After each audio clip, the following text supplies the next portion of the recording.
Ndinovimba munofara muri yeZimbabwe kwese kwese kwamuri. Chauya chirongwa chamanga makamirira cheDREWMAS Media Top 20 nhau dzakaita mukurumbira mugore ra2022 paDREWMAS Media. Inini gore ratonditangira ndiri nzvimbo yeMount Darwin eheka ndichambo musha uchikura kana tichambouta varoora vachiuya vachimbotsvaira musha vachichera mvura vachitakura huni ndo panonzi paruzevha kana kuti paruzevha. Imi manga muchiite igore rino tatirikadza tinonoke kukupai chirongwa ichinyatsokupai matangisa gore. DREWMAS Media Top 20 Manguma Express paDREWMAS Media ipapo kuti ta Andrew Neshamba Tando and Opa Peter Msara Francis Amandishe Fletcher the Arrow Maker. DREWMAS Media yakanyanya. DREWMAS Media Manguma Express paDREWMAS Media ipapo kuti ta Andrew Neshamba Tando and Opa Peter Msara Francis Amandishe Fletcher the Arrow Maker. DREWMAS Media yakanyanya. DREWMAS Media yakanyanya. Kazwai muri yeZimbabwe. Kusangana kwatiri kuita gore richipera kudai tichipinda mugoredzva.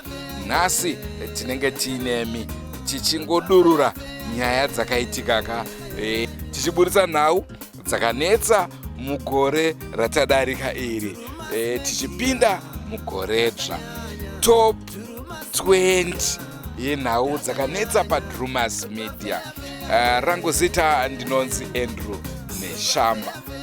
Mukoma makadi muri yeZimbabwe tinofara kunge tichikurukura nemi tichikuratidzai nyaya dzakakurumbira sekutsanangura kwaita Shumba. Ini zita rangu ndinonzi Glide Chidziva. Koma Glide tatenda zvikuru tina mhofu apa. Kazwai muri yeZimbabwe kufara kusangana kwatulita nemi tichikupai chirongwa Top 20 nhau dzakapisa mugore 2022 dzakanyanya kupisa. Tichange tichikupai maenderano nekutsanangurwa kwangu kuitwa na Shumba pana pamangozvinzwira kuti triple isu weDREWMAS Media taking you to another level. Rambai makatarisira tichikupai mitakunanzwa yenhau dzinopisa. Ndatenda pandakusvikako ndakuenda kumachembereka ndaisa zvanza soko mukanya makwira miti. Aiwaka tasvika. Aiwa zvaonekwa Shumba. Tinotenda. Siyalibingelela muli yeZimbabwe, siyalibingelela sihlobo ezithandekayo lapha elingabe likhona. Ngithemba liyabona ukuthi hayi umnyaka usuphelile. Because sithe silinikeze lokhu ama-stories izindaba ade siziyenza ezingane ezachazayo ezazisusizi singathi elazi bona kakhulu izindaba esithe silinike namhlanje. Ngithemba libona sime kanje. Elami igama nguThando, intombazana ingeyako plus uMancube. Mancu. Vazhinji vaiti chera havasi kuda kubuda paTV. Chera hameno zvamakamuita. Naichera pane zvandakakuitewo. Ameno kuma comment section kuti hanzi ndirisei. leZimbabwe ngiyalibingelela ibizo lami ngu-Ophampofu abangazi abaningi engichiyera. Namhlanje sihlangane njenge-Drewmas Media sibuye phela le ndaba ezatshisayo, indaba ezazisegudwini phela ku-2022. So indaba zangikhona zingu-20 ngiyakwazi ukuthi ziningi kakhulu esasikhiphayo but thina sibonelezela sithi singaziphumisa, hhayi kukhanya libaningi nje lizivela ngesikhathanyana nje sibona amavisi emaningi. So yizi indaba esibuye lazo njenge-Drewmas Media siyathi lingakhohlwa phela ukusubscribe ku-Drewmas Media. Drewmas Media, we are taking you to another level. isusu se-Drewmas Media toda kuti titi happy 2023 tinenge tichipo tiripo tinoimba chakunzirai mabhomba akataurwa nasekuru muramu. Tiri kukunzirai mabhomba gore rino. Drewmas Media taking you to another level. Kwazwai mhuri yeZimbabwe, mufaro wangu kuva pamberi penyu tichikupakurirai nhau dzezvakanetsa pano paDrewmas Media mugore ra2022. Sezvamunoziva isu weDrewmas Media ibasa redu kuti tinge tichisvika uko kure nemaziso enyu kuti tisebedze pedyo nhau dzamunenge muchinonzwa. Nofunga vakuru vakati kure kwemeso nzeve dzinonzwa. Isu weDrewmas Media toda kuti kure kwemeso enyu isusu Drewmas tinokusvitsai ikoko. Zita rangu ndinonzi Glide Chidziva, murozvi mukuru. Ndofunga mwarotonetsana kuti ko ava ndevapi, ichiri channel imwe chete here yatinoziva Drewmas Media. Aiwa, tiri vamwe venyu, asi kuti nguva dzedu zhinji tinenge tiri behind the cameras tichimhanya kuti vana chihera vana soko vanga vachikupakurirai zvavanokupakurirai. Ndisingapedze nguva, regai nditange nenhau iri panhamba 20 yakaitika kuUzumba Maramba Pfungwe yemwana akarerwa negudo, akachengetwa negudo for 5 days. Ndofunga taingofunga zvinoitika muzvivhitivhiti tichiona vabva kure ava vachitipa tinoti mazuva ano mafirimu kuti hakuna anonzi ningi Tarzan akachengetwa negudo. Zvichida mwaigona kuti inyaya dzekugadzira, asi zvaitika muno muZimbabwe. 5 days aimbodyei mwana iyeye. Ndisinganyanyi kupedza nguva, kunonzi utaurirwawo nyimwa mbare dzekumusana chimboona ichidimbu zvichida vamwe vanga vakajambwa nenyaya iyi. Pasvika paye Zoshua akatitsanangurira akanzi Zoshua mwana zvaakaitiwa mugoma handizvo. Mwana akasungiriwa gumbo, pakasvika shato nobveni. Shato vayazunza musoro, then vayaroera magadziko kairichi pasi varasunungura mwana vhaenda kwaakenda. Kwakumanheru ndopaaifamba mukanzira vasangana nobere. Bere rakangotsauka vharamira iye vhaamira. Saka bere rakabva raenda kwaraienda. Iye akambosara akaita chadzimira. Time vhaita sei vatanga kufamba kuenda kwaari kuenda. Asi dai kuri kunzi mimi kuseni kuno zvamakaomberera nezuro henge yaSaturday iyo imai. Zvamakaomberera nezuro maenda kuona kuti dikiro renyu harina kana masvesve here, kana dai mairishaya maziva kuti ratambira. Saka mwana munomuboya mupenyu. Nguva iyo takagara pamuprofita ari kutitsanangurira, foni bva kutotanga kutofoniwa. Akanzi rikunzi mwana aita sei awanikwa. Hanzi ndakutaurirai kuti endai wakomana, ndikutaura kuti endai dikiro renyu dai matosvika zvimangwana maita sei mawana mwana. Saka foni inzwa dzakutosvika sabhuku yachibva afonawo futi. Hanzi mwana aita sei awanikwa, ari kunzi ari pakamutemeni, chitendai muparadzai vanhu vaite sei vaenda kudzimba dzavo mwana awanikwa. Ndofunga mangozvionera mhuri yeZimbabwe kuti zvishamiso zvirimo munyika yedu yeZimbabwe. Poita panhamba 19 tine nhau yakaitika kuKadoma kuChakari inova inosuwisa kwazvo, iyo patinoona murume anobva kubhawa kwaanga achinotandara nevamwe onzosvika pamusha ndokutandanisa baba vake kuti avauraye, ndokukoniwa nekuti baba vakanotiza. Ndokubva amhanya zvekare kumukoma wake, mukoma wake anonzi zvekare akatiza, ndokuzotandanisa mwana wemukoma wake anova ndiye waakazobata akamukuvadza kwazvo. So mukunge amukuvadza kwakada kunonzi vatsvage rubatsiro kuchipatara, asi nekuda kuti chipatara changa chiri kure rakava dambudziko zvekare. Asi mukunge vazosvika zvekare kuchipatara ikoko dambudziko rimwe rakanoitika nderekuti kwakanzi panodiwa police report. So tichicherechedza nhau iyi tinoona kuti mwana akazoshayika nekunge takamirira mapolice reports kana kuti vakamirira police report iyo kuti mwana ange achikwanisa kurapwa. So takupai chidimbu zvekare chenhau iyoyo kuti muzvionere mumene pamunosefodya naye.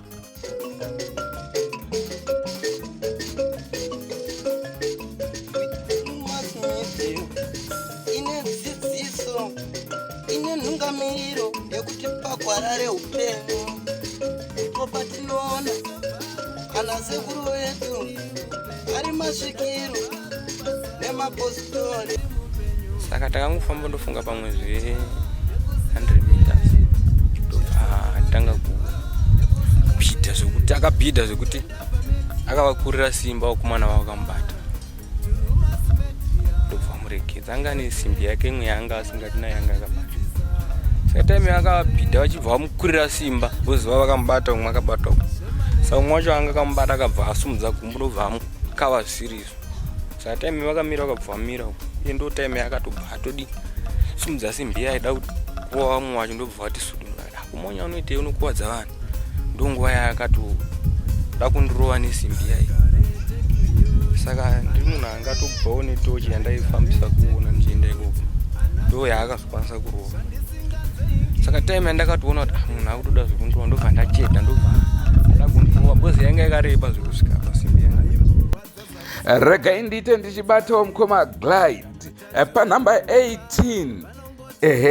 Inyaya yake yekuzvamburwa nevana, baba vekudhakwa kuuzumba maramba pfungwe vachirohwa nevana. Regai tinzwe nhau inotevera. Senguva dzese tinokukurudzirai kusubscribe kuDREWMAS Media kuitira kuti kana tobura mitakunanzva yenhau munokwanisa kunge muchizviwanira pamafoni. Hazvibhadharwe kaizvi, kungodzvanya chete pakanzi subscribe. Tatova mhuri imwe chete.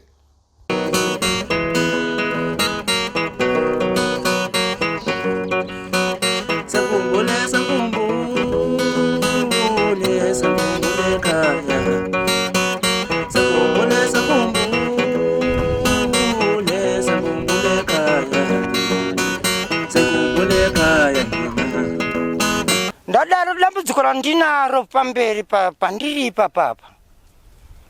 Ndiri kurohwa newana wakomana wakubva uyu wenhamba 5 uyu kusvika pa 4 apa. Ndiro dambudziko wakandirova akandisungirira mumuti kusvikirana kudai kudhonzerana kusunga musoro uri pasi mangombo zvidai ndakanya. Amai wangu chawakanditaura kuti usasungisa wana ita ndakadonha nongoro kandityora mbabvu. Ndakazvinyarara amai kubereka ini ndakati ndega niterere ura.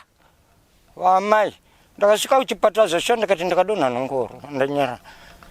Kachitu uyu mwana abva ipapo uyu ari kuguruwe uyu akasiya ndirowa. Ndakanyarara kwatezvo rangu ndakaenda kuripota ini handina kwasekuru wana wandakaenda ini. Kwasekuru wangu wese vanozviziva.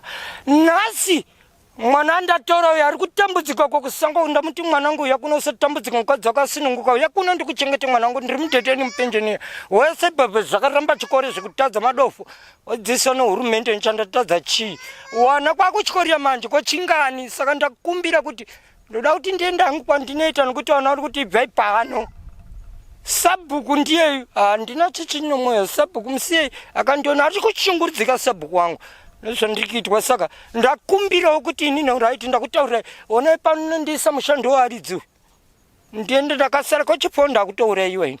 Panhamba 17 tine another level chinova chirongwa chatinokupai zvekare isu veDREWMAS Media apo tinokupai vaimbi vakasiyana-siyana vanokufadzai vemuno muZimbabwe. Pachirongwa ichi tanga tina Clive Malunga. Ndofunga vazhinji tinomuziva anga ane vhidhiyo rakafadza vazhinji vedu rainzi Nesango. Vhidhiyo iroro raindinakidzawo neniwo chaizvo ndichivimbawo kuti vamwe vedu rakakufadzai. Clive chandakafarira patakakurukura naye on another level akaratidza chinhu chikuru mukunge achimirira vamwe vake vaimbi kana kuti vamwe vake sema-artists uyewo semukuru wedu akava pamwe chete mukurwira pamwe chete nevamwe mukurwira rusununguko rwenyika yeZimbabwe akanga achipiwa muono wake zviri maringe nezvematongerwo enyika yedu ino yeZimbabwe. Ndofunga vamwe vanga mukanganwa nezita vakamurangarira nekambo munokwaziva kakati marujata mukadzi wangu iwe. Ndo kambo kakaimbwa na Clive Malunga. Handidi kuwanza mazwi kana mashoko. Ndoda kuti ndipe mukana kuti muzvionere mega Drewmas Media kuti iri kukutorai kukuendesai pane chimwe chidanho. Marijata mukadzi wangu kundiparika nechikomba pamba pangu washayeiko vamwe vanongokwangura nenyama here isu tichingorarira mandire. Marijata mukadzi wangu, marijata mukadzi wangu kundiparika nechikomba. Kana makatoda kuona vanhu vari kutotambudzika mukati menyika ino, mabeggars chaiye, macomrades, vanhu vatorwa vakuiswa paside vasina nebasa vasingatombozive kana musangano, ndiwo vanhu vakafanana naPassion Java ana Hubert Angel. Muri kutoona ana Passion Java clown zvake benzi zvaro ari kutogara VIP kuya akutoenda kuya. Iwewe comrade, ndiani comrade Chings chaiche makaramba kumudeclare kuita national hero. Kwana Solomon Skuza vese macomrades, ana Marcos Banda vesa. Saka makutora imimi soja alafu momufananidza negamba rehondo Chings chingaira ndo wamofananidza nesoldier love imimi kutoisa pamwe chete kudai. Saka imimi mvunzo wenyu wamandibvunza matoona kudhanda kutokupindurai hapana. Imwe nhau yedu yatinayo iri panumber 16 inhau yenjuzu yakaitika kwaRusape. Ndofunga vazhinji tinogara tichinzwa nhau yenjuzu, asi nesuoka patinenge tichitaura kuti Drewmas Media inokuvhurai meso nekukudzidzisai zvakasiyana siyana zvinodaro zvimwe mukange musingazvizivi. Kune njuzu inonzi Marian, inda ndisingatoziva kuti kwadzinoraramira dziri dzine mazita. Hanzi njuzu inonzi Marian yakauraya mukomana uyo wayakabata mushure mekunge achivhima achitandanisa mhembwe ndokupinda mvura achitandanisa mhembwe iyoyo, akatorwa nenjuzu asi haana kurarama. Ndofunga vazhinji vanenge vachiti idzi nhau dzekugadzira kana kuti hazviko. Manzwisiro atinoita mukunge tichitora nhau kunzvimbo dzakasiyana siyana kazhinji unoti hazviko nekuti hazvisati zvasvika kwako. Ngatizvinzwire zvizere kune vekwaRusape vachitsanangura chiitiko ichi chenjuzu Marian. Patinowana vanasekuru vemapositori vachitipa gwara reupenyu, tokopawo matendo kuvaera shumba vakatidzidzisa nezambuko racho kuti tizoenda kuna vamwe mai vari kumayo vatakazoenda vanoita zvenjuzu, ndo vakazotibatsira vachiti mukomana uyu akaita 2 days ari mupenyu asi akazosvika pakuti chikafu cheko semunhu mukuru akatadza kuchidya nekugamuchira zviitiko zveko. Asi chiripo ngechekuti akatorwa nenjuzu. Njuzu iyi nezita rayo vakaitaura vakati njuzu inonzi Marian ngechikadzi. Saka zvadaro vakati aiwa pari zvino isusu taakuchitumira vasikana vavo vanoshanda navo vakanga vakambotorwa nenjuzu kuti vaende kudziva riri kwavo ikoko vanokumbirira vachiita zvinodikanwa padziva ripi iroro. Vakati kana zvichibvira imi muchida kugutsikana nezvine zvichiitika endaiwo teerai munongoona vachiita zvechokwadi. Vakatora rukweza vakatora raisi nedina plate nekapu yebhonzo kobva taenda ikoko kobva zvanoitwa zvakaitwa kobva tadzoka zvikanzi ndatuma njuzu kuti iende kudhemu ikoko kuti inokumbirira njuzu yakabata mukomana inonzi Marian. Asi mukomana uyu afa, iri ranga razuva rechifo. Saka zvadaro takarara ipapo, tarara ipapo. Ndinotenda mhuri yeZimbabwe pari zvino ini ndakumbosiyirawo pano ndombopawo chimuti kuna Chihera achizonge achikupai zvimwe zvezvakaitika zviri muTop 20 yedu pano paDREWMAS Media.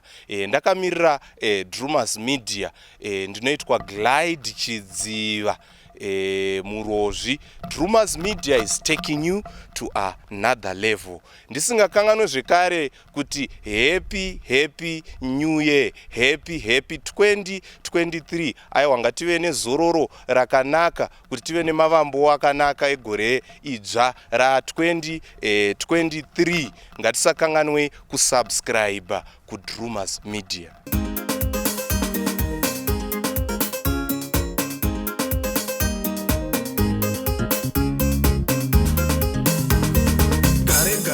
Taking you to another level. Gare taking you to another level. Shandisinganze English, ndichapfeka rivo. Panguva dzetina ndichatoja kufu. Aimborwadza subscribe, bvunza Andrew. Kana Tando naUPA, vanongoti ndwebe.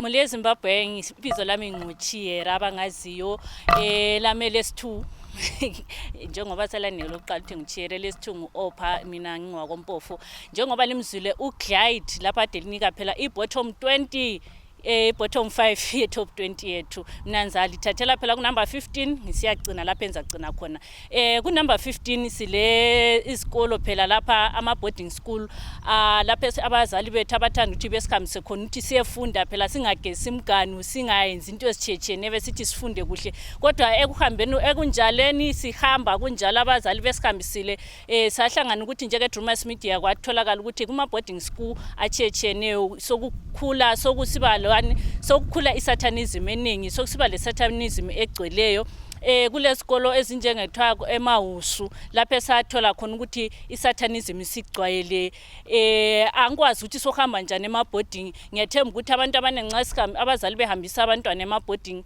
babe befuna ukuthi winjani abantwana befunda bengayenzi imisebenzi eyenzakala ezindlini but sokusabisa ukuthi abantwana benjani behambe emaboarding because of isatanism njengoba bengisithi ukuthi ekuma boarding school kuyenzakala into ezitsheneyo and then kulo teacher odds okuthiwa khona wayethatha igazi ebantwaneni and then sokusiba le center ubeds futhi ngenye futhi esatanism so mule Zimbabwe angikwazi ukuthi kuma boarding schools zethu lapha esihambisa khona abantwana asikwazi ukuthi sizabe sibahambisa kumbe sesizabe sikhetha kumbe kuqala udinga history boarding school ukuthi uhambise umntwana akho ngoba sokunzima ukuthi lapha yabusithi umntwana ehamba kho efunda khona umuntu sefika ezenzela ama teacher okuyino kabe kusenzakala khona ngale kumbe kufanele sikhuleke kakhulu nxa abantwana besiya kuma boarding school phela ukuthi bengahlangani le satanism so ku number 15 sithethe indawo ezitshecheneyo ezezikolo esezinjani esezihlangana lani esezihlangana le satanism.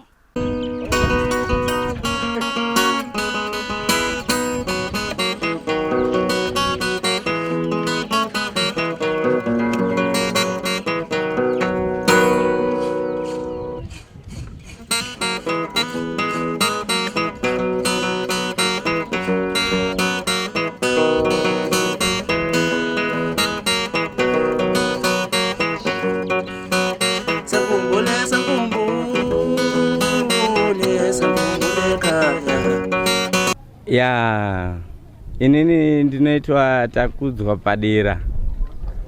Tinoshungurudzika zvakanyanya nechiitiko chakaitika kunoku chekuti zoni ticha anotora mwana wechikoro ropa zvisina mvumo zvisiri pamutemo saka zvakazokonzera zvakawanda zvekuzotosvika pakuti na headmaster akazodzingwa pachikoro saka ndo nhau iripo ndo zvakaitika kunoku.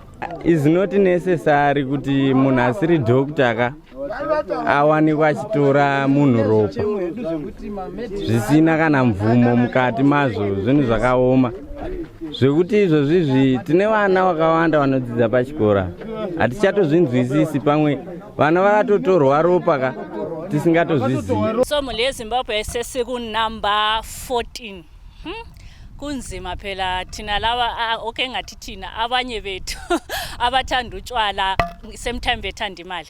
So kule ndaba eyenzakalayo ku halfway kulo abantu abathanda ukubheja bona labantu ukuthi unganatha utshwala obungaka othatha ama shots angu5 ngiyakunika imali engaka. So lapha kwakungasoma shots kwakuzintshengu. Thina esindebeleni sikwazi ukuthi ngiyontsengu emashoneni kuthiwa thumbwa, and then uthumbwa emandebeleni abangakwaziyo I think ngokuyimdlwane. So angikwazi ukuthi nxa umuntu usunatha utshwala obunjalo uyabusucabangani.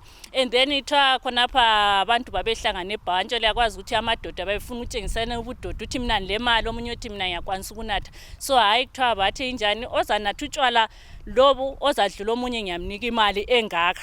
Kuthiwa kunye kwaqasa ku100 kunye kuyi10 antshela kwazi izitori zebhawo ukuthi akula muntu yabesephuma leqiniso because umuntu yabelani ele story sakhasaziyo. So kuthiwa omunye wazinathela onjengu bakhababili kwahle kwaba yikuhamba kwakhe, and then omunye wanatha owadlula lo wanatha more than 2 la wasila but la wayesenjani wayesesichiya phela wasencedwa wancedwa luchago. So mule Zimbabwe can imagine ukuthi onjenga bayi2 angikwazi ukuthi yabubanatha ngesikhathi esingakanani.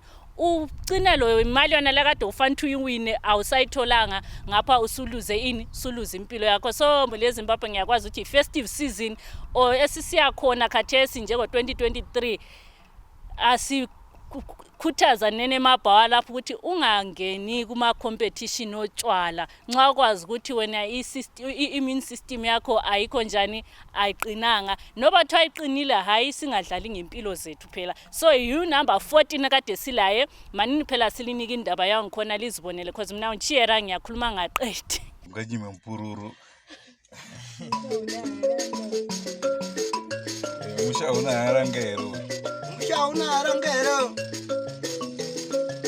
tokumbira kakunemi naye mdzimire maberekana amtina mpururu kana mkanyayo ini ndini sabhuku chigumbo okupa ufamu kunove kuita nyaya yekuti mugari wedu mumusha anenzi Dhulani vakaenda kwavakaenda vakanzi tiite competition yekunwa doro tikupe $100.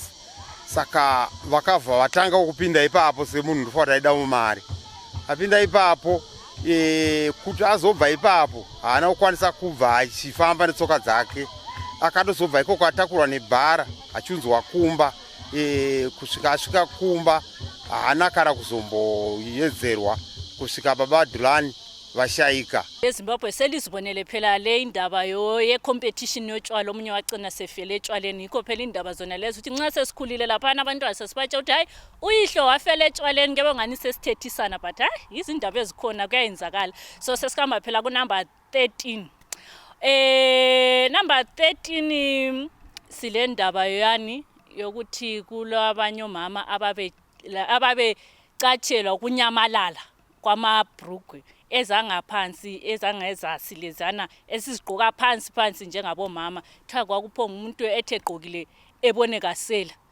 khonapha nje around yona le ndawo kwayenzakala khona ukuthi abanye wabulala utshwala la khonapha yini yikho kwakusenzakala khona ukuthi omama babesithi ubusihlalele ekhombino uhamba ubona uselani awusela phela ibhrugwe lelana elangaphansi. So wasazama ukuthi kudingwe phela ukuthi abanye babecabangela ukuthi kulomunye ukhulu wayethatha khulwa ngikhona hayi kazwakalanga indaba yangikhona isaphelanga kahle but kwakuyinto nje eyayimangalisa ukuthi noba kunguwe uthi usukele endlini yakho ugqoka ibhrugwe uthi siphenduka uthola uphenduka ungayisela bhrugwe la ngikhona angikwazi ukuthi indaba yabuyichasisa uyithini but ngingaqedi isikhathi kulabo abangabonanga nansi video yangikhona but ngizalinika nje okuyisiqephu sangikhona nxa ufuna ivideo egcweleyo uyayihamba phela uyidinga ngakhona apha ku Drewmas Media uzibonele phela ngokugcweleyo. Sentu laba omama babelahlekelwa phela ngamabhrugwe abo singathi ukuthi kucace phela umuntu yabesemangala ukuthi amabhrugwe sithi ngamaphenti ngiyakwazi ukuthi libala nje elingela nhlonipho but sithi ngamaphenti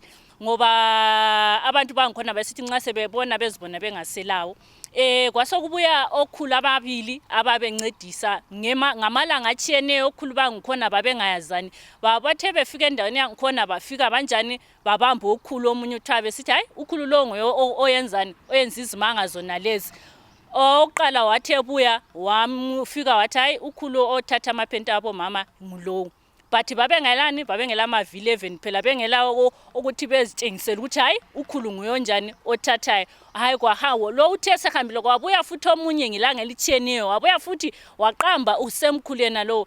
But liyakwazi ukuthi nxa ungela amavili 11 akulanto kanjani akulanto ongazivikela ngaye kwathiwa hayi nxa lingela amavili 11 maybe liqambela ukhulu abantu. So hayi indaba yangikhona sizathi kuyibuyelela siyezwisisa ukuthi kwagcina uhambe njani ukhulu lo bagcina bemtholela amavili 11 yini. So mule Zimbabwe nguye number 13 atislayi wangu amuna ndobva ndazunzwa madhuremba chaidzese dzangu nedzimwana wangu amuna ndobva ndati kuna arume angu inini mabhuruku angu handisudi handisikuyaona svikani mangani ndobva ndati 5 wo bvatagara nezuro ndichimuka ndichifona ndichibuda panze ndakatanga kunhonga 1 ndobva ndaenda kudhamu ndiri kudhamu ndobva ndafonera zvikanzi amaitinacho kuno kune murwi wemabhurugwa mukauya muyozodii muzotarisa bva ndaenda chingosvika ndobva ndaona yese manje yanga ya 5 nerimwe randakashava mashure aunganidzwa yese obva yakwana 6 ndoitsapu yacho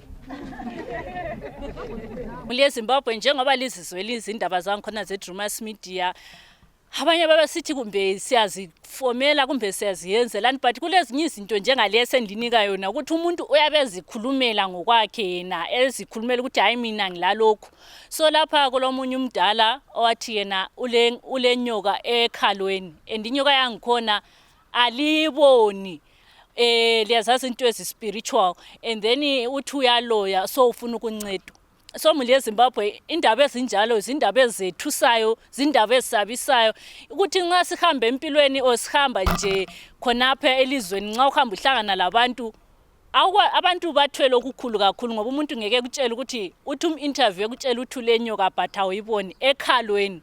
So mule Zimbabwe into nje eyasiyethusa esimali sanje ngeDrewmas Media but yena uthi wayecela uncedo ngokuthi uyaloya khanya into yangikhona ngasayifuni la inyoka le singayiboniyo eyaziwa yena ayaziyo yena yedwa wayesefuna ukuthi phela iphume ingaqedi isikhathi phela mani nditshengise umdala wangikhona ezikhulumela ngiyaliphomba ukunika isiqephu nje kuncane nxa ufuna ivideo egcweleyo yahamba edinga phela khonapho uzayithola uzizwele. Sangana nevanhu vakadzi ndichisangana nevakadzi vasina kupfeka asi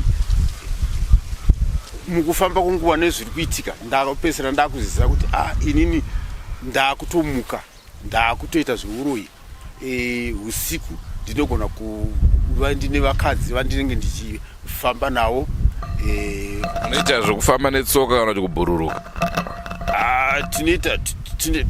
Tine kazhinji tinoita zvokufamba zvokubhururuka zviyezvi. Dzimwe nguva tinogona kufamba nemotikari kunge tiri kufamba nemotikari tichienda kumvura ndozongori kana ndiri kumvura tichiswima kumvura kuye kwatinenge taenda tabva tasvika kumvura kuyeku ndinogona kuwana zvimwe zvinhu zvatinopiwa kana matombo kana zvisinganyatsonzwisisika zvokuti unenge uchingopiwa.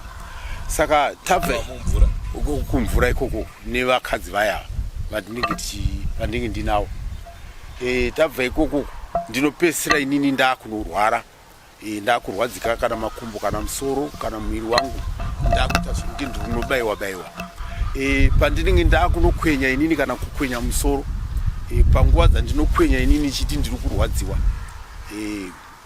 pandinenge ndakwenya payapa zvakutoafekita mudzimai wangu zvakutoafekita kana vana vangu kana ndikazongofunga zvezvi kuti ndiri kufunga mudzimai wangu kana ndafunga mwana wangu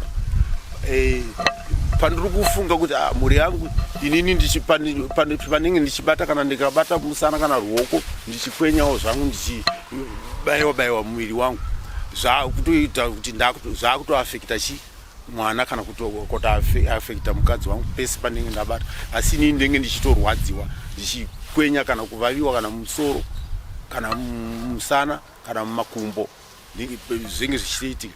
Selizibonile selizizwele mina sengizalinika phela ekugcina unumber 11 ku number 11 lapha silomfana othwa nguSechmo osengumuyi.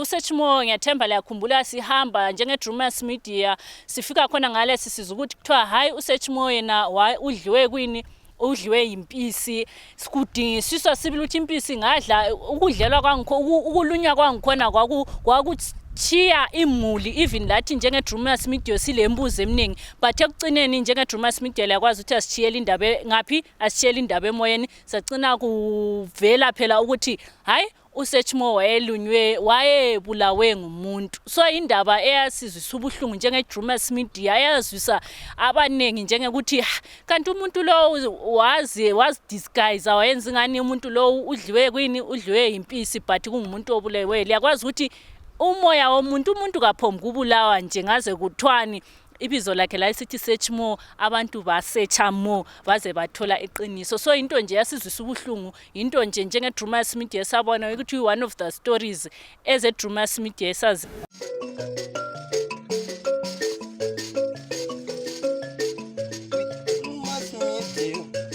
inedzidziso inenhungamiro yekuti pagwarare upenyu patinoona ana sekuru vedu ari masvikiro nemapositori topa kumatendo kuvayara shumba zvinhu zvakatotikamadza maningi nekuti chiitiko ichochi chiitiko chisati chamboitika munenge munzvimbo munomu kubva tichikura taitongonzwa unzi vanhu varwa vanhu vozonzi munhu azofa asi kwete kuti pane munhu anganzi apondwa chinhu ichocho zvinhu zviri kutoti tenderedza musoro zvekutoti tichatozogara pasi nemadzimambo kuti kana zvinhu zvachinge zvadai so toita sei nekuti patova nekushata kwenzvimbo kapo wongo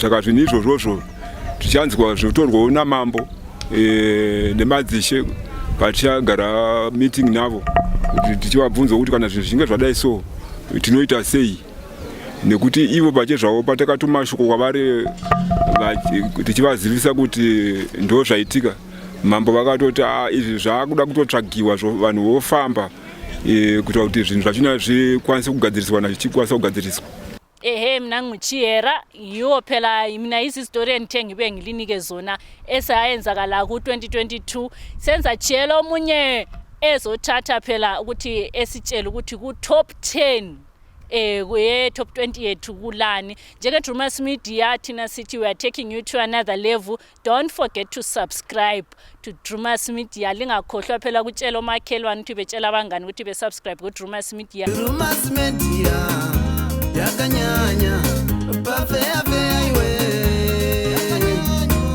bafea fea iwe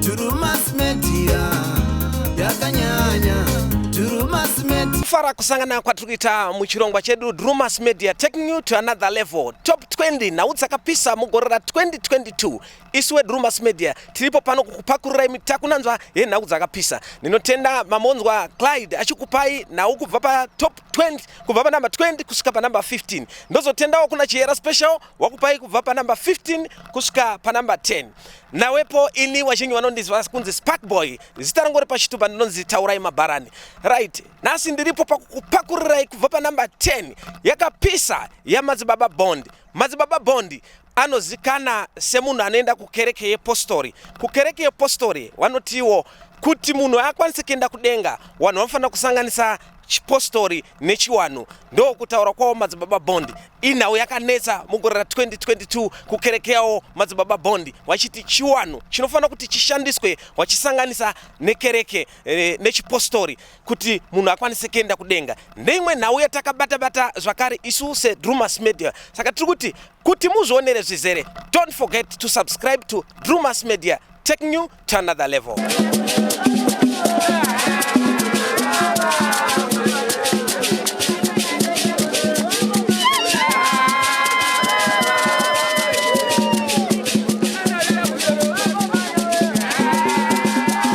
Tinokupa saini mutsamadzini.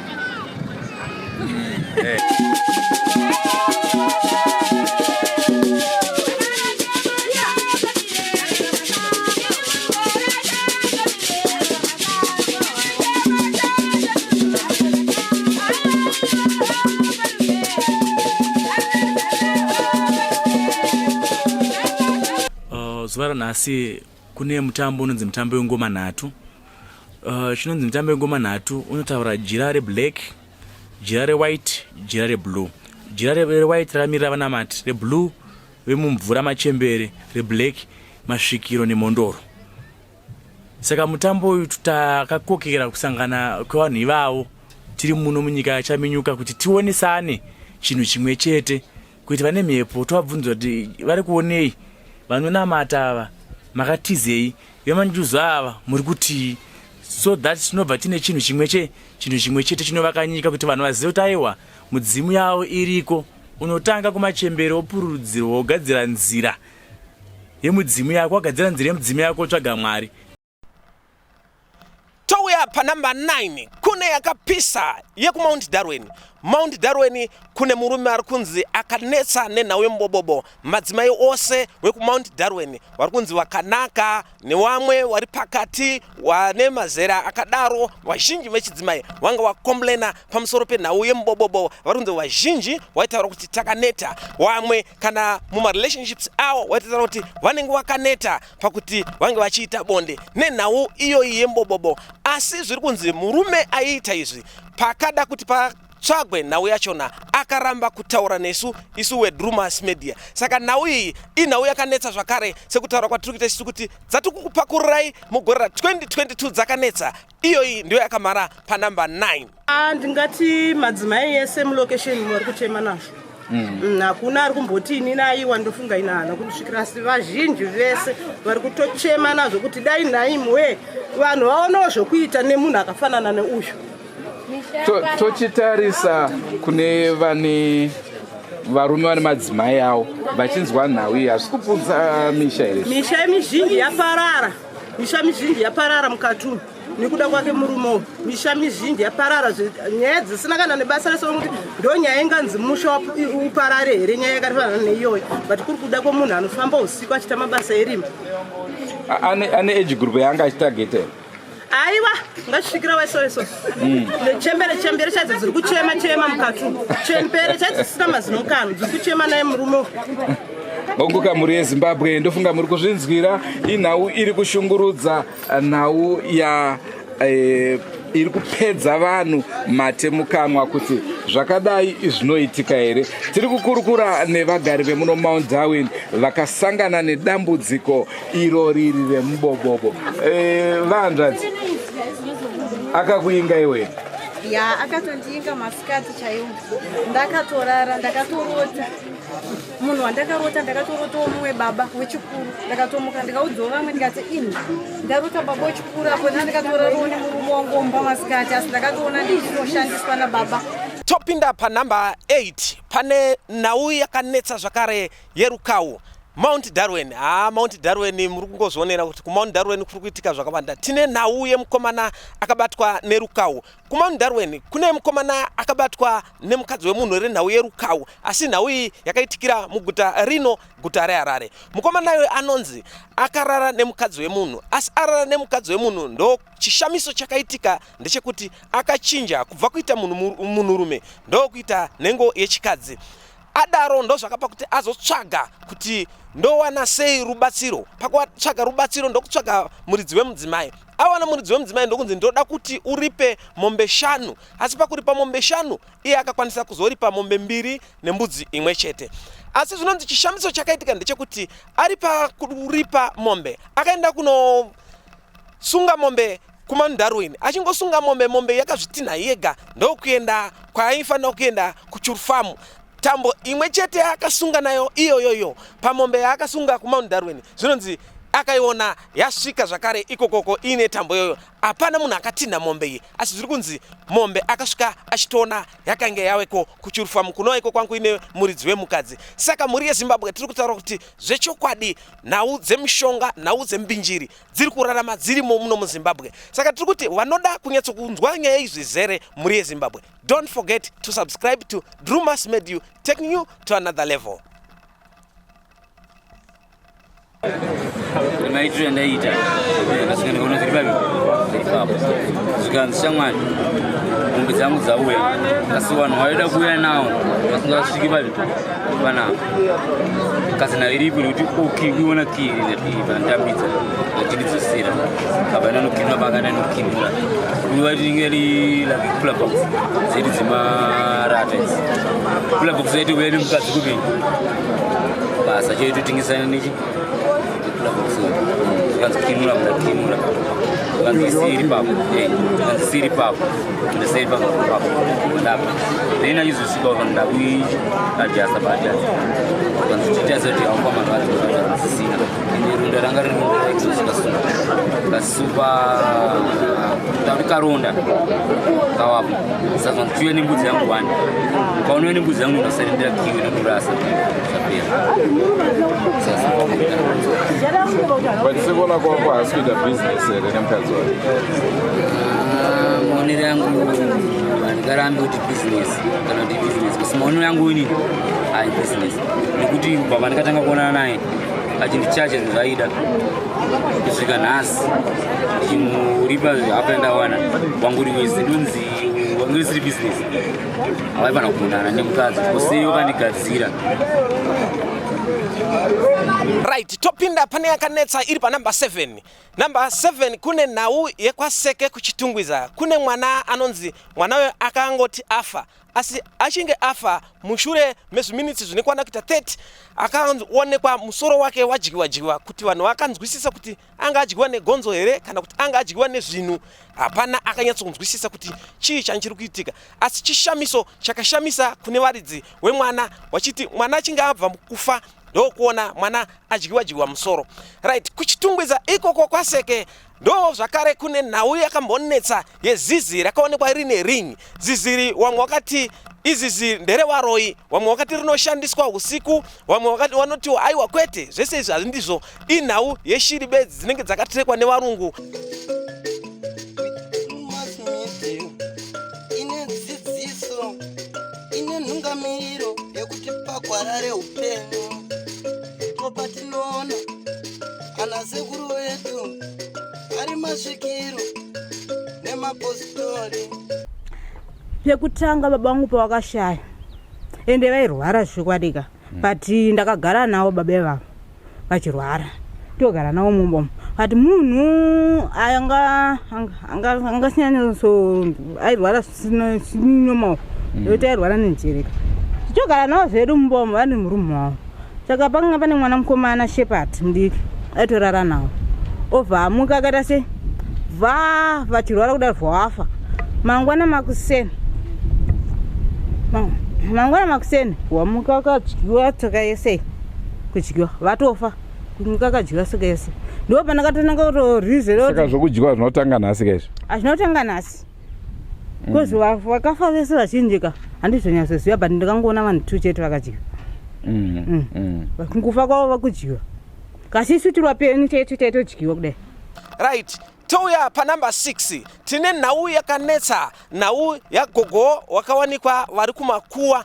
Gogo wanonzi parufu, muridzi werufu angataura kuti gogo handidi kuti ndinge ndichiwaona parufu rwangu, asi wakawanikwa waripo parufu. Munhu achingowigwa sanhasi zuva remangwana wanonzi wakamuka vachionekwa vari kumakuwa. Nhau ikanetsawo zvakare ikaonekwa irimo ikanetsa kudare ramambo Makoni. Saka tiri kuti muri yeZimbabwe gogo awa inhau yakanetsa pakunge vanzi wasaonekwa waripo parufu rwemwana rwemuridzi angataura kuti hatifanira kunge tichionekwa parufu irworuru, asi wakaonekwa wawepo kumakuwa wakazowanikwa wawepo. Nhau ikanetsa zvakare wachipomerwa mhosva iyi ikanetsa kudare ramambo ivavava. Saka tiri kuti muri yeZimbabwe nhau iyi kana muchida kuiona zvizere musakangamwe kusubscribe kuDREWMAS Media munyatsoona zvizere pamusoro penhau yatiri kutaura. Ndedzimwe dzenhau dzakanetsa zvakare mugore ra2022. Takaenda ririna ini nandana tiri watatu kwabva takwira paruware uyo tosvika topinda pakuwa yakaputsika yechikoro takuteedza kunoti ukubhuroku pakati pane mazvifaiba kudai ndopawanga wakagara wakatambarara kudai wakadai nekahetika wakatema waine pitikoti yebhleki yakatsemuka zvese waionekwa mukati kuti hawana kana pendi. Pitikoti iya yakatsemuka. Ina handina chandakataura, ndana haana chaakataura. Asi mainirina ndiwo wakati mai wachibva wakuseka. Wapedza kuseka wakati mai muri kuitei? Wakati ndiri kutsvaga mutsvairo. Hanzi mutsvairo yamunotsvaga ipapa here? Zikanzi hembe dzangu dzaenda apa. Ndo pane hembe dzangu. Tarisa hembe dzangu. Inini ndikati mainirina ina handioni. Endai mundotarisa imi mune maziso pamwe munodziona. Wakati mainirina nekuku. Ndana nekuku. Wakatarisa kupotera pazviye zvacho zvese. Hawana chawakaona. Zikanzi hapana chatiri kuona mai. Zikanzi hembe dzangu dziripo. Patingonongedza kudai. Right, muri yeZimbabwe ndinotenda kuwe mwineni pachirongwa top 20 ndakandiri kukwapedza kubva panamba 10 kusvika panamba 5. Tinotenda kwamuri muri yeZimbabwe ndoti happy 2023. Musakanga mwe muri yeZimbabwe kuti tichange tinemi isu weDREWMAS Media nguwa dzose tichange tichikupakurai dzinopisa dzacho. Don't forget to subscribe to DREWMAS Media. Ndatenda wenyu wamunoziva anonzi Sparkboy wazhinji wachindizwa ndinzi mabhara nitaurai ndo stare pachitupa. Tatenda Zimbabwe. Manguma Express paDREWMAS Media ipapo kuti ta Andrew Neshamba Tando and Opa Peter Msara Francis Amandishe Fletcher the Arrow Maker. DREWMAS Media yakanyanya. DREWMAS Media yakanyanya. Emuli yeZimbabwe sesifikile njalo ku top 5 leyade limelele. Siyakwazi ukuthi umuntu wonke khona aphumile uswela ukuthi angathini and liyakwazi ukuthi lapha elimfake khona yikho lapho kuchisa khona. Nxa sisebhoreni phela abanye besevele babambo igodo impini abanye izimbodlela zokuthi uvela utshela ukuthi le number 2 kumbe number 1 sebekayisa ukujikijela. Hayibo mina isime ngikukhethile okunye ngama messages ade siwezwa ngani amanye ngama stories lathi siwabona ukuthi ayenza amanye yikwade sikhuluma ukuthi umuntu ole top 5 yakhe faka ama votes phela ukhuluma ukuthi mina eyamile kodwa phela lingakhohlwa ukuthi ikho lapho kule $100 khona kuphinde njalo kube le t-shirt kuphinde njalo kube lamakepesi. Bathe Sokostina wena uzwisise ukuthi ngaphi ulinde vele yini ungumshona songizazama ukuthi ngibe ngikhuluma konke ukuthi sonke sithi sizwisise. Muri yeZimbabwe ndofunga ndophatha swika pepe pamanga makamirira pa top 5 pa huru yadzo takuda kuchiona kuti chaidzo dzakanyanyonetsa chii zvatinoita.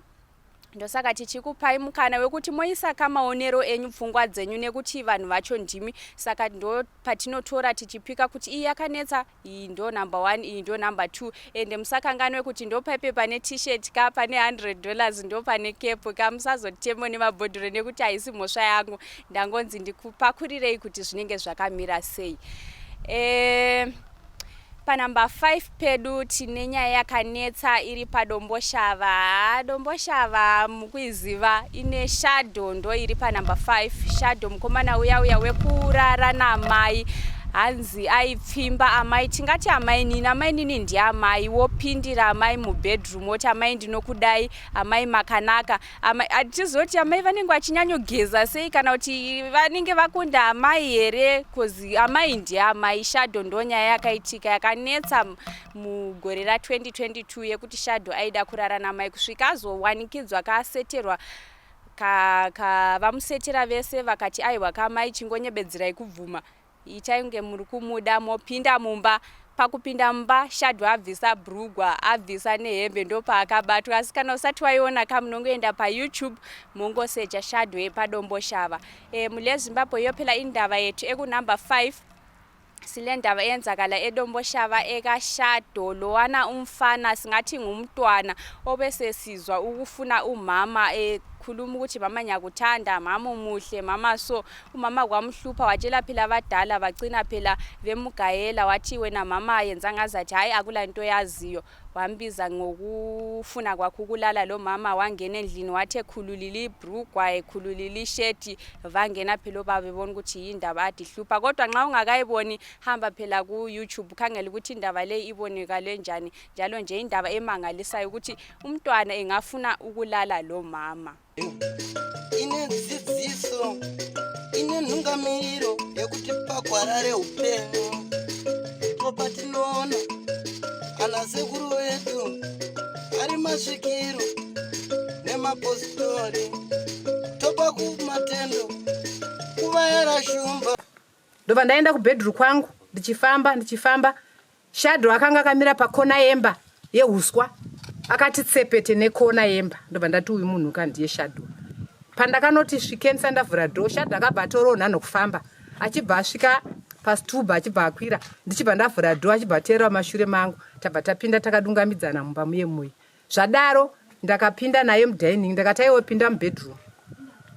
Haana kupindura kana kutaura akabva ati mubedroom kwede. Ndobva apinda ini ndiri mumashure. Saka akaona munhu akati mve nokuhwindo kuseri kunzoko. Zvikanzi panenge paita munhu ari pahwindo apa. Ndakati inini mangu mundi mangu usatye zvako mwanangu. Munoti inini ndiri 1. Zvikanzi ho mama. Ndakati aichitoti mama. Ndobva ndavhara keteni rangu zvakanaka pahwindo paipai. Ini ndanga ndiri kumakumbo kombedha kudai. Iye akamira akatarisa kuhwindo. Ini ndichimutarisa so Shadow yo manje nditarisa gotsi rake. Ndopa akakotama Shadow. Akubvisa bhutsu dzake achibvisa bhutsu dzake. Ini ndakakotama ndobva ndakusunungura matenisi angu aya ndakasunungura ndakati kotama. Ndira kuita sei handina kubvisa ndaingosunungurawo zvemasaini kudai kuti aite sei azoti ndiri kubvisa bhutsu. Iye ndopa akabvisa bhutsu dzake ndobva aisa kuside wardrobe. Ndakati bho zvake zvadhakwa nechimumwoyo mangu. Abvisa bhutsu ndobva abvisa bhatya rake raakanga akapfeka ndobva akanda kuside kwandakanga ndiri. Ndakati bho. Ndobva akoponora bhandi rake rebhurugwa ndobva abvisa bhurugwa rake ndobva acheta ipapo paakabvisa. Indakakotama handakumira.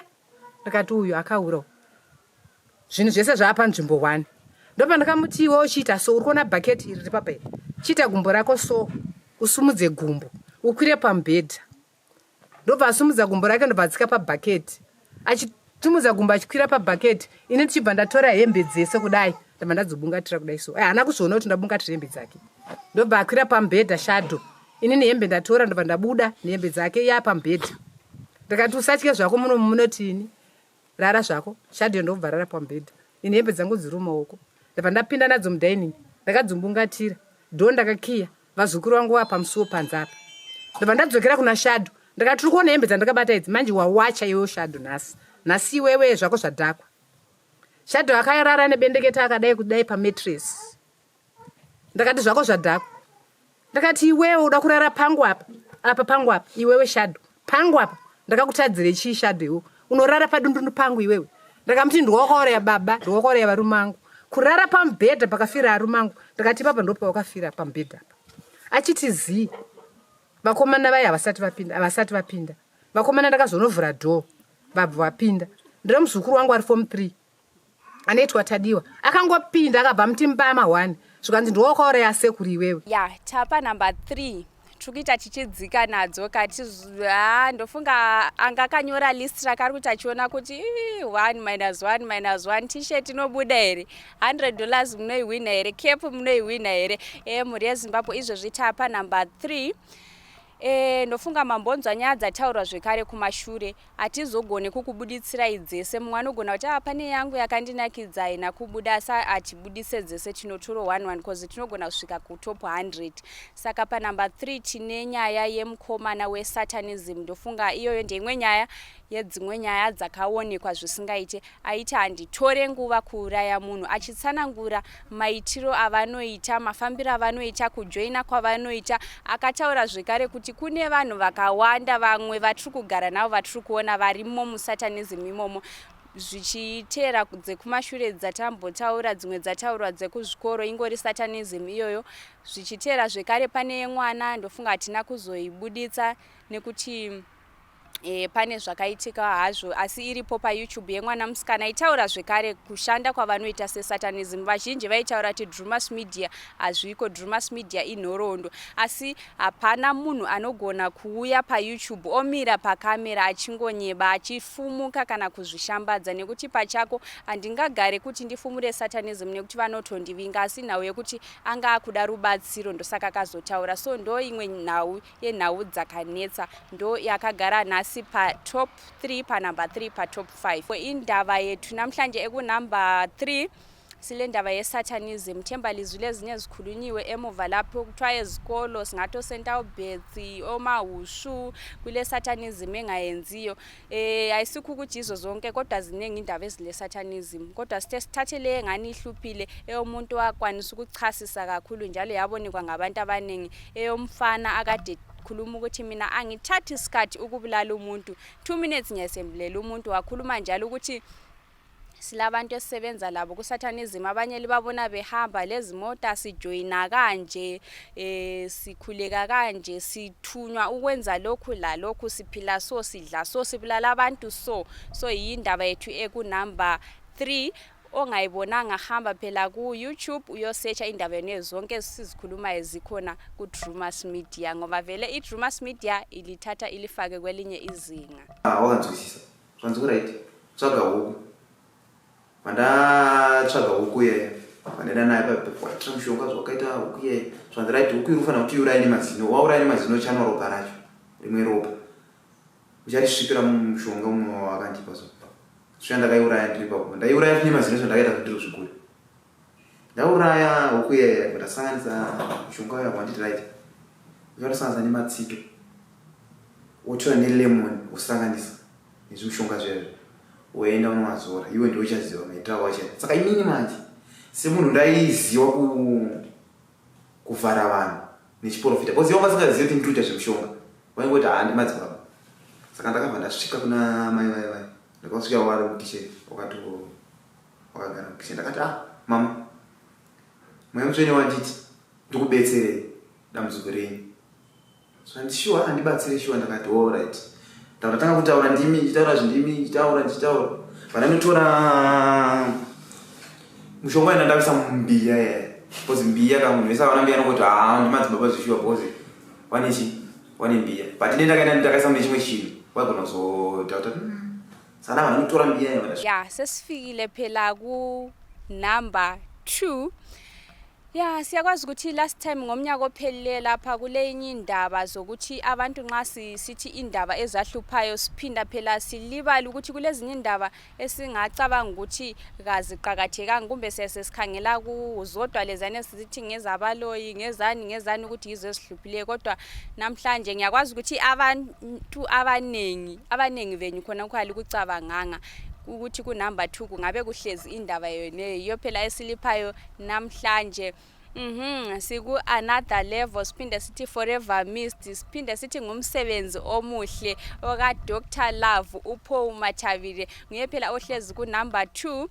Siyakwazi ukuthi singathi ayisondaba echaza abaningi kodwa ngumsebenzi owajabulisa abantu abaningi, ngoba besikhumbula sikhangela umsebenzi omuhle ukuthi sagcina siyagcwalisisa lokhuyana sasikukhulumile last year ukuthi sizayofaka phela i-tombstone, sisupportwe phela ingoda granite yiyo phela esilungisela i-tombstone yasinika. Yebo siyazi ukuthi sathola ama-challenges amaningi ukuthi sibe siwenza umsebenzi lo, kodwa yikho lathi okwasijabulisayo kwajabulisa abaningi. Lingakhangela even ama-comments abantu bathaba ukuthi hayi umsebenzi lo eliwenzile Drewmas Media muhle kakhulu. So yiyo indaba ehlezi yona ku-number 2. Sikhumbula phela uDr. Love Paul Mathabile, ngubani ongayichayiyo namhlanje, ngubani ongathi umqando subulala, ngubani phela ongathi ikhisimusi sifikile kade siyazi ukuthi sonke siyayichaya sihambe emakhaya, nguye phela uPaul Mathabile. Kungasikuthi abanye abahlabeleli kabaqhakathekanga, siyakwazi ukuthi siyenzile ama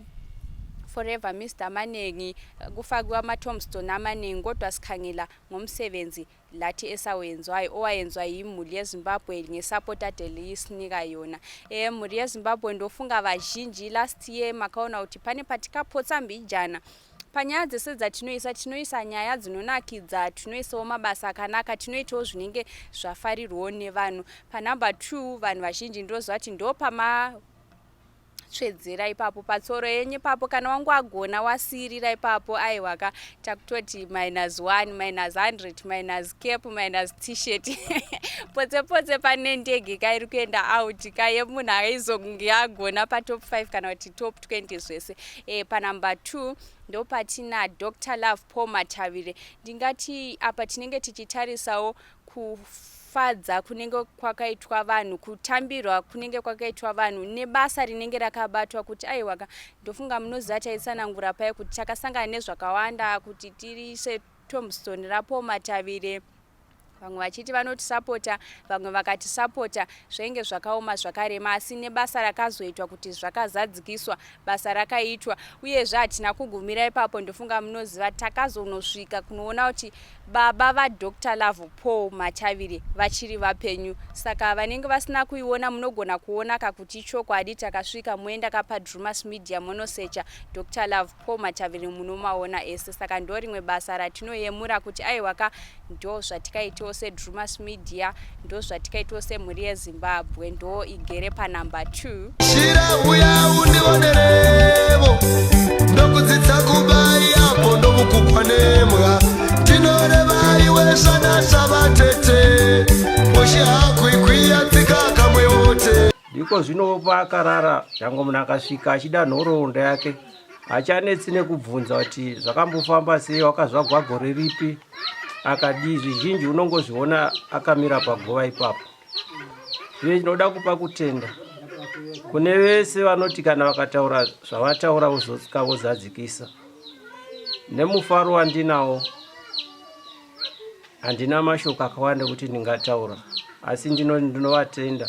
Ngazvisagumira kumurekwa Matavire chete kubatsira, asi kana zvikwanisika vakwanise kubatsira mhuri yose yeZimbabwe inenge ichidawo rubatsiro segwawatipa nhasi. Ndinotenda mhuri yeZimbabwe uye ndinoti mazuva avo avo vatitira rubatsiro kunomwisa mvura kudai dai awedzegwa ukaramba aita mabasa akanaka achienda nawo mberi. Ndatenda. Muna kamboka muda ngotimbiro. Okay. Right. Ndopedzisa nekuimba nziyo. Ndichaimba inonzi Dindindi full time. Makorokoto kune vakarora muchagara zvenyu muchinzwa nzidete mumba. Makorokoto kune vakarora muchagara zvenyu muchinzwa nzidete mumba. Mukadzi mushonga unorapa, dzungu rinopera kana uchinge warora. Love hainei kuti ndiwe ani, benzi kuripa mudzimai rinodzikama. Hai, ndinoda kupa kutenda kukuru chaizvo kune veDREWMAS Media pane zvavaita zvokugadzirisa rinda romunun'una wangu. Zvinhu zvakakosha zvikuru zvaranga raitadza kuti ranga risina kuita zvakanaka, ranga ratowira pandakapedzera kuninga, ranga ratowira. Saka izvozvi zvavagadzira tinopa kutenda nokuti rotarisika kuti rinda romunhu wanga ari munhu achizikamwa, ari mukurumbira. Ndinotenda zvikuru achabasa raingadzirwa navamwe vana vomagadziri ongotananikire ichiramba richitsuka neng'ombe ichiputsika zvakana vagadzira. Ndinovatenda zvikuru. Chaizvo vabuya nezvinhu zvakanaka zvose zvakanaka zvokuvaka zvakanaka vakarichera zvaro zvaranga rakaihwa pako rakaihwa mutano rachegwa ragadzigwa vakati nomupikicha wake zvose zvake vai zviripo. Vakati hatidi kuinda tisakavona baba vake. Mindikati hendei munovavona handidi kuvazuira. Ndinotenda mwana wangu Porosi kuti vanhu vadeno varamba vanhu mawakadai vakabuyavo vakandigadzirira musha wako wawakafa ukasiya watakanyengegwa nevakajairosi vakakutora ndichienda kuharare ndikanochema uchienda nejindega ndichiramba mai vako vakati hai tinochengeta. Zvino kabuya havo vamwe vane moyo murefu chivataririra vakuchengete nemi vavandichengete mai vako vakutaririre vachidzoka vagadzire zvose zvatinoda nomwana wako wavete naye pano. Ndiro dangwe rako kudzanai wavete naye uyu. Tichaona zvatichaita taida kuti vagadzirire zvose zvinake ugare nomwana wako uri makachena. Zvandofunga mai vako ndakakubereka bambo ndakaenda kobambo havachavoni zvakanaka. Bambo vakacheka negandira rako riri pano vakariridzigwa zuro nabambo. Iva vakabuya kogadzira iwe vakaridzigwa vakati ngoma dzangu idzi dzairidza idzi vakavaridzira. Utaririre mwanangu vate pasi undichengete. Vakajairosi jiri ndinofane zhara mari yacho imandivoni kana mari yacho vanopani yakajairosi jiri imandivoni ndinoziya nezara ini. Iva vakadavuya zuro vakadosiya vanditengera chingwa neraisi. Ndinobonga chaizvo sai bvuma varanda vachiza vamene vatungamiri venyika nasabhuku wangu wandakabatana naye ndakamuka ndinaye handina chimwe chiganaye hakuna chimwe chigumbu chandombudza kati hai chakati chikati muchemberi hai ndikangombudza tabatana tichengetane nasabhuku wangu newevo mwanangu rambe wakadero bvuma varanda vachiza vamene embiza nabambo vanguvo vagoragora mutaririre muzukuru wenyu. Tasvika kapa huru yadzoka panumber 1 iyoyo ndiri kuzviziva kuti munhu wese hapana aitadza. Kana ukaona watadzwa number 1 ungazotadzwa hako kumashure kasi number 1 iyo ndanichiziva kuti kana dai tangoti anongoti number 1 taita losi cause ma 100 matishet nemake kana nevanhu vacho aiwa number 1 ndofunga munhu wese ari kuiziva ndo yakapedzisira kupisa ka tiripo padomboshava ende iyo ndofunga tinoziva kuti hapana kana nepfenyuro ishoma vasina kuenda ikoko. Inyaya yakanetsa zvekuti tiri padomboshava pasekuru venyoka kayavo nyoka yavo hombe ndofunga munoziva kuti yakangoda kufanana neyakanetsa kawo yakaita number 1 musami faya yagogo venyoka izvezvi toti domboshava baba venyoka. Ndofunga vazhinji takaiona ikaitwa nevazhinji asi chakazoita kuti nyaya iyi ienderere mberi ifadze vanhu veDREWMAS Media inyaya yekuti takaifollowa tikaenda tikanobatsira tikatanga kubatsira kubva 1 kusvika ku7 tichiedza kuti nyaya dzacho batane dzigadziriswe. Saka ndo nyaya yedu yakagara panumber 1. Mule Zimbabwe indava yetu ekunumber 1 siyakwazi ukuthi abanenyankolo ukuthi kulo muntu ade eyikhuthileyo neyo ingabe kuyikuwina ama-t-shirt singathi umuntu wonke kumbe $20 kumbe ama-$100 umuntu wonke ngoba indaba leyo singathi yindaba ebonakaleyo kufana laleyana emathepha le Musami Fire ngeyinye indaba lazo ezahluphayo kodwa iMusami Fire yahlupha ekagogo ade lenyoka. Namhlanje sithi njalo nje ku number 1 sile domboshava nyoka singazi ukuthi inyoka izezenza ukuthi kuhluphe yini kumbe abantu bathanda inyoka abantu kabathanda ezinye indaba ezingasonyoka asazi khona lapho mule Zimbabwe kodwa iyo indaba yethu ehlezi ku number 1. So nxa wena lawo usithi mina Drewmas Media ngikwanisile kodwa mina ngokubona kwami ngabantu ade bethumela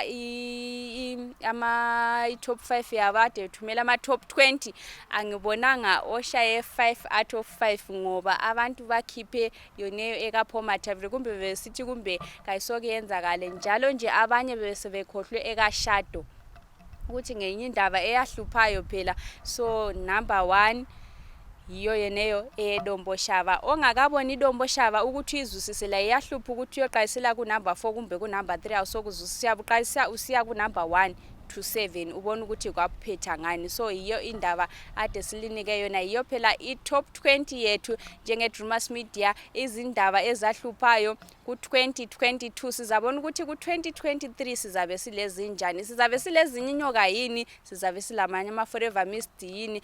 Ngithanda ukubonga njalo ku glide akade siphathele phela nguyade ngoqala waphinda walandelwa nguChiera waphinda walandelwa ngu DJ Sparks ngacina phela uSokostina namhlanje asazi ukuthi ushumba ongaphi kodwa sithanda ukumbonga phela ngoba kuthiwa igombwe siyakwazi ukuthi kalibonakali nje singazi ukuthi laphana ngubani okhulume ngegombwe sithi uBondi phela igombwe elihluphile singazi ukuthi libonakala kanjalo yini ngoba lapha stegombwe arionic ezokudaro so mule Zimbabwe into enkulu singakasuki lapha ukuthanda ukulibonga kakhulu ngomsebenzi elisinceda ngawo ukusupporta kwenyu siyakwazi ukuthi sibe yithi lapha it's you guys ukuthi siqhubeke phambili it's you siyakwazi ukuthi kulamanye ama challenges esihlangana lawo kwezinye izikhathi sicina sikhalala nthemba libonile umnyaka ophelele sikhuluma ngokuthi sesifuna ukuvala iprogram